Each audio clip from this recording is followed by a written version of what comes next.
coaches, welcome back to another Modern Soccer Coach Breakdown. So it's that time of the year that we're all starting to prepare again for next season. So the next few Modern Soccer Coach Breakdowns will be around the theme of pre-season training. We're going to have a pre-season special webinar package available on the link below. 3 guest presenters are going to come on and do special topics around pre-season, around periodization. So if you're a coach that enjoys the planning of pre-season and wants to get some more ideas and maybe some guidance around how to put that together in a tactical framework, please join us on the link below. We're 3 weeks away from it. You can sign up now. If you enjoy the work, please like, please subscribe so you don't miss any more of the pre-season work. I appreciate the support as always. Okay, pre-season training, let's go.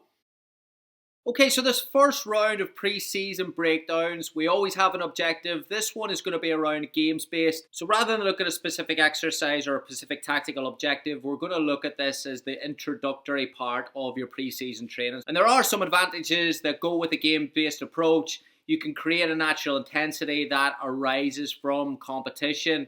You can reduce the stoppages for coaching points that sometimes happen in more tactical exercises. It's more enjoyable for players during a long layoff, and it's a great way to incorporate those technical and tactical aspects alongside the physical, to incorporate your principles in these games as well. So that's what we're going to do. Next 3 games. Here we go.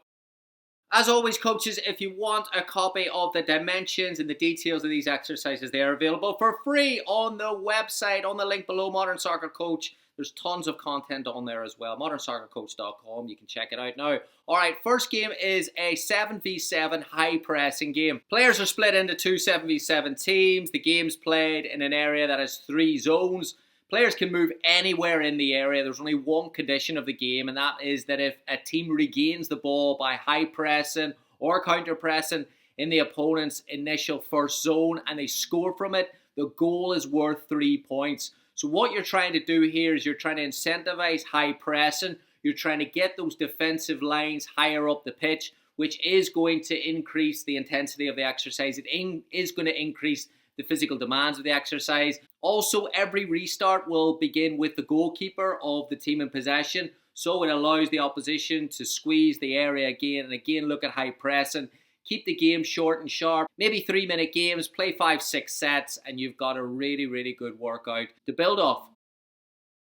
Okay, the next in our games-based pre-season approach is the 5-second restart game. I love this game. It's so simple, but it's so effective. You play 7v7 again, allow the players to play the game and enjoy getting back at it. There's only one condition of the game. As a coach, you've organised all the balls around the outside, and if a ball goes out for a throw-in, the possession team have 5 seconds to restart the game, or possession turns over to the other team. So you're going to get quick restarts, which is obviously going to increase the physical demands of getting the ball in quickly, but also is going to potentially increase the opportunities created in transition.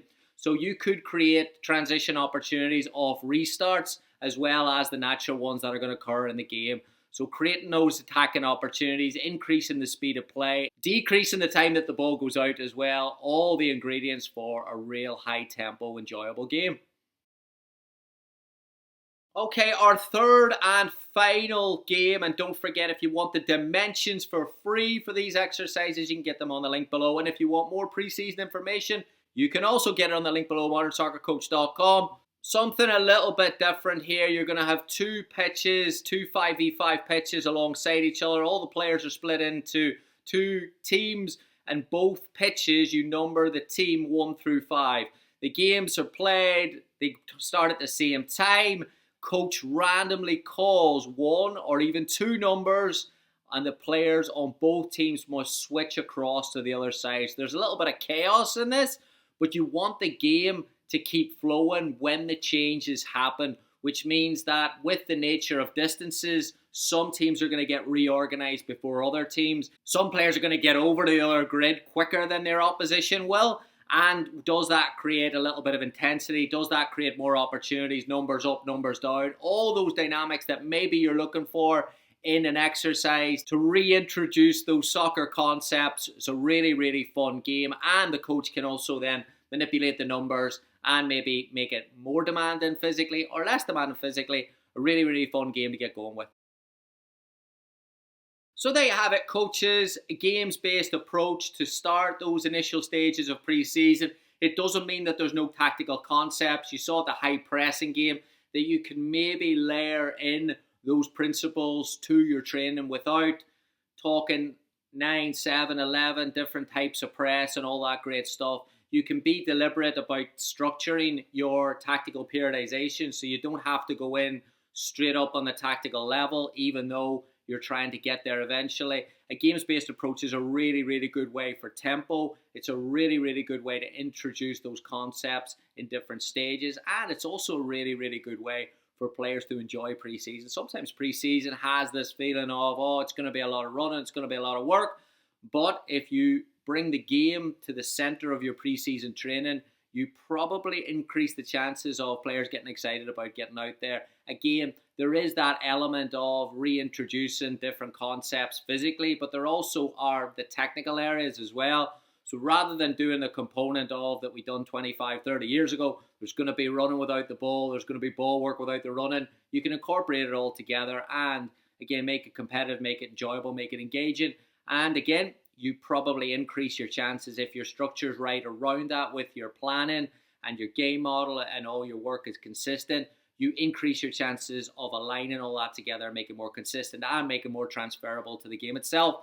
So I hope you enjoy it. I'm a big, big fan of preseason planning. I love the concept of working around and getting all those different areas together. I'm really excited about the Modern Soccer Coach preseason workshop that we're putting together this year. Please don't forget to register. You can go on the link below to register. We've got some brilliant, brilliant presentations that are going to be there to try and get more information around, again, really, really good preseason planning and aligning that to your philosophy and your game model. All that great stuff takes a little bit of work, but with the experts on the sports science side and the tactical side, you can get there a lot quicker. So I hope you join us for that Modern Soccer Coach preseason workshop. You can register on the link below. You get all the webinars sent to you in the morning they're released. It's real, real simple. Just register below. Thank you so much for the support. I will see you next week. Goodbye.